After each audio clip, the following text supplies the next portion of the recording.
हाँ भाई, अगले टाइटल की तरफ मूव करते हैं जल्दी से, जिसका नाम है कॉन्टिन्यूटी। ठीक है, अरे स्पेलिंग भूल जाऊंगा मैं, आपको बताइए मेरे इंग्लिश में हाथ तंग है। कॉन्टिन्यूटी, आओ फटाफट, छोटू सा चैप्टर। ठीक है, कंटिन्यूटी। ठीक है, फटाफट आ जाओ। नहीं, मैं क्वेश्चन के दौरान ही कराऊंगा, जब मैं वहां पे पढ़ाऊंगा तब जानबूझ करके वहीं के लिए छोड़िए मैंने 2-3 चीजें, क्योंकि मैं आपको ये भी बता देता हूं कि जो भी क्वेश्चन कराया जाता है वो ऑलरेडी आपकी शीट में भी सॉल्व है ना, तो परेशान होने की जगह ही नहीं है। और वही क्वेश्चन पीछे भी है, कंटिन्यूटी। हो गया?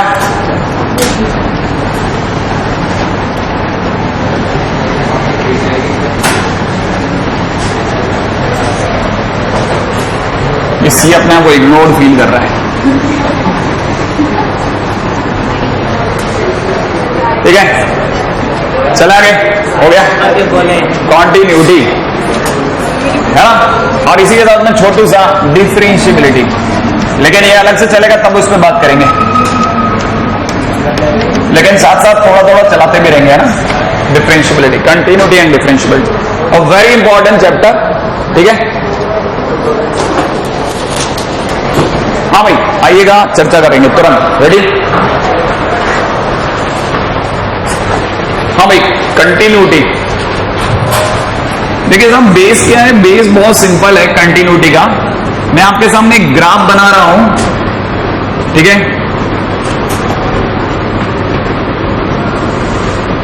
और मैं आपसे एक बात पूछ रहा हूं, इस ग्राफ को बनाने के दौरान देखो मेरा ग्राफ ये बन रहा है, और क्या इस ग्राफ को बनाने के दौरान मेरा चौक ऊपर उठा?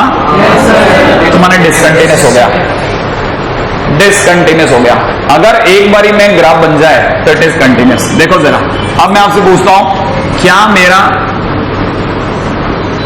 चौक उठा या नहीं उठा? नहीं उठा। इसका मतलब it is a continuous function. अगर आपका पेन बनाते बनाते उठ गया, दूसरे पॉइंट से फिर चालू हुआ, इसका मतलब it is discontinuous, otherwise it is continuous.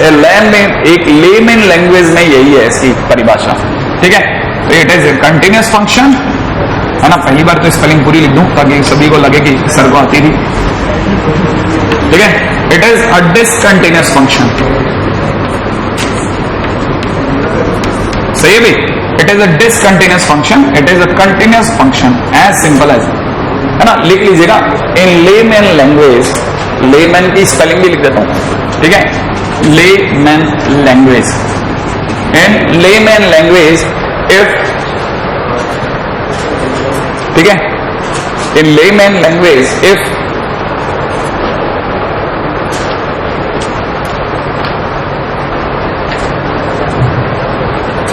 in layman language, if you have to pick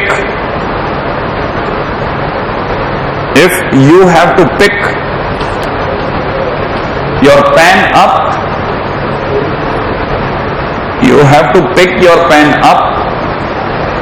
while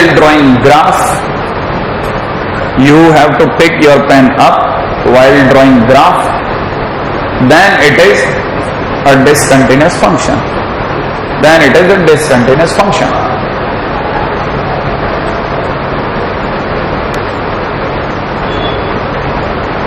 Otherwise a continuous function. ठीक है, अच्छा ये तो हुआ लेमन लैंग्वेज, है ना। अच्छा, और पढ़े लिखे आदमी की नजर में सर, पढ़े लिखे आदमी की नजर में बहुत सारी बातें, फिर भी एक बीच का आदमी होता है ना, जैसे अपने जैसा पढ़ा लिखा गधा, ठीक है, उसकी लैंग्वेज में कैसा होता है वो भी बताता हूं। देखिए साहब, याद रखना, कंटिन्यूटी का मतलब होता है नो ब्रेक। बात समझ में आई आपको? और डिफरेंशियबिलिटी का मतलब होता है, no break no sharp, no break no sharp. अगर आप इस एक लाइन को भी पीट लेंगे ना, तो भी आप ग्राफ के अंदर तो कभी ना मरेंगे, पक्का रहा। इन दो में आपका पूरा चैप्टर ही श्रिंक कर देता है, बस बात खत्म कर देता है। अगर ग्राफ में ब्रेक आ गया तो डिसकंटिन्यूअस, और ब्रेक नहीं आया तो कंटिन्यूअस। अगर ग्राफ में ब्रेक आ गया तो कंटिन्यूअस, अगर ग्राफ में ब्रेक आ गया तो discontinuous as well as non differentiable, क्योंकि डिफरेंशिएबल होने के लिए ब्रेक भी नहीं होना चाहिए और शार्प भी नहीं होना चाहिए। क्या यहां शार्प दिखा? शार्प का मतलब समझते हैं आप? नुकीला, बैंड होना अचानक से। तो ये फंक्शन इज डिसकंटिन्यूअस, ना इट इज अ कंटिन्यूअस, है तो ये लगातार बट नॉट डिफरेंशिएबल। तो लिख लेते हैं बट नॉट डिफरेंशिएबल। आई बात? It is continuous but not differentiable, it is discontinuous and not differentiable. मैंने कहा ना बीच बीच में छोटा मोटे अपन डिफरेंशिएबिलिटी का आइटम दिखाते रहेंगे। कितना सिंपल आप सोचो, ग्राफिकली तो इट इज अनइमेजिनेबली सिंपल, बिल्कुल आसान सा। अरे टूट गया ग्राफ, चल डिसकंटिन्यूटी भी होगी और नॉट डिफरेंशिएबिलिटी भी होगी। अच्छा टूटा नहीं, शार्प आ गया, चल कंटिन्यूअस हो गया, परंतु डिफरेंशिएबिलिटी से जाना पड़ेगा यार तेरे को। क्या आपको दिमाग में उतरा? नहीं आया? अब मैं एक छोटा सा क्वेश्चन पूछता हूं, सोचिएगा मॉड साइन एक्स, सोच लिया कैसा वाला graph? Toing toing toing toing. अब बोलो कंटिन्यूअस और डिसकंटिन्यूअस? कंटिन्यूअस। और डिफरेंशिएबल या नॉट डिफरेंशिएबल? Not differentiable. समझ में आया? अगर मैं आपको बोलता हूं y बराबर मॉड साइन एक्स, हर बच्चे के दिमाग में एक ही चीज आती है, मॉड साइन एक्स का ग्राफ ऐसा ऐसा ऐसा ऐसा, पीछे की तरफ ऐसा ऐसा। क्या लगता है? इट इज लगातार बन रहा है कि नहीं बन रहा? पेन नहीं उठाना पड़ रहा, it is continuous but not differentiable, क्योंकि शार्प आ रहा है, दिख रहा है, बट नॉट डिफरेंशिएबल।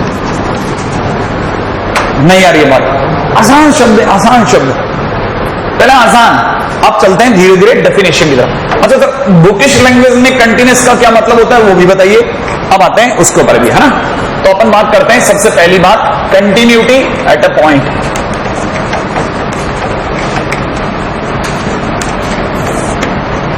ठीक है, continuity at a point.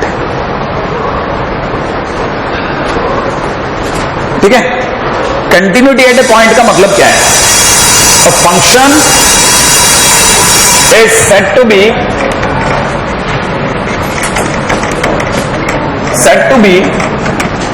continuous at a point x is equal to a if a function is said to be continuous at a point x is equal to a। किसी point x is equal to a पर function continuous कब कहलाएगा? if, ठीक है ना, if limit x tends to a minus fx is equal to limit x tends to a plus fx is equal to fx। ये क्या चीज है? सही है, LHL RHL के बराबर हो और बीच वाला fx की वैल्यू भी बराबर हो, तो fx की जगह fa कर देना is equal to fa। अब मैं इसी चीज को दोबारा लिखता हूं, लेकिन मैं आपके सामने जब मैं इस चीज को दोबारा लिखूंगा, आप में से कई लोगों को कम से कम 6 लेक्चर पीछे ले जाऊंगा एकदम से। आप में से किसी को अगर याद हो तो मैं इसे f of a minus h लिख सकता हूं। याद आया? इसको मैं f of a plus h कह सकता हूं, और इसे मैं fa कहता ही हूं। इसका मतलब f of a minus h किसके बराबर हो? a के, और f of a किसके बराबर हो?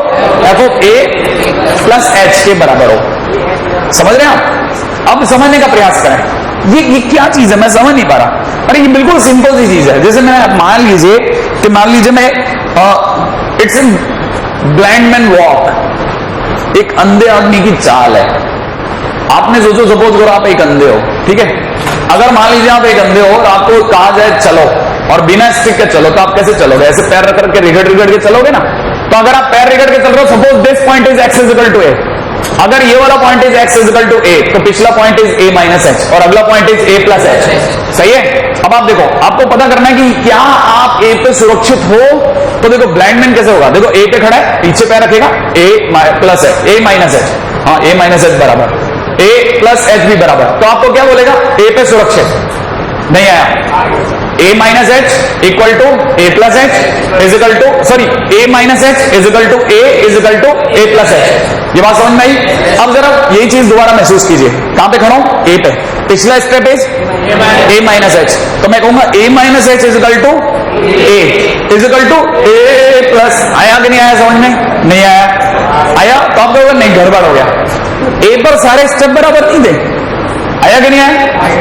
एग्जैक्टली वैसे ही है। जब आपके तीनों स्टेप बराबर होंगे तो ए पे आप बिल्कुल ठीक हो, आगे पीछे सुरक्षित हो। नहीं है आपको समझ में? तो ए इजिकल टू, इसका मतलब ये कि सर आप ये कहना चाहते हो यही चीज ग्राफ में भी होती है, माने जिस पॉइंट पे बात करा जाए उससे जस्ट पीछे जस्ट आगे थोड़ा संतुलित होना चाहिए, बराबर होना चाहिए, है ना? एग्जैक्टली मैं यही कहना चाहता हूं।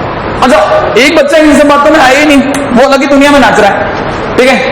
उसको लगा कि सर ये दोनों अगर बराबर हैं तो ये दोनों जब भी बराबर होते हैं तो लिमिट डिफाइन होती है ना, क्योंकि अगर ये दोनों इक्वल नहीं होते तो LHL is not equal to RHL, LDN नहीं होता है। तो सर आपके हिसाब से तो सर ये दोनों को हटा करके why not I am saying कि limit extends to A fx, क्योंकि अगर ये दोनों बराबर है तो लिमिट है, एग्जिस्ट करती है। अच्छा, मैंने कहा हाँ लिख सकते हैं, लेकिन सर अगर मैंने लिख दिया तो ये will be equivalent to fx, मैंने कहा यस, तो सर ये भी अपने आप में क्या कंटिन्यूटी की डेफिनेशन है? मैंने कहा हाँ ये भी कंटिन्यूटी की डेफिनेशन है ना? जब भी LV is equal to FV हो जाए, समझ में आया? Limiting value is equal to functional value हो जाए, समझ में नहीं आया? है कि नहीं? आप पहले वाले में अटक के लगता है।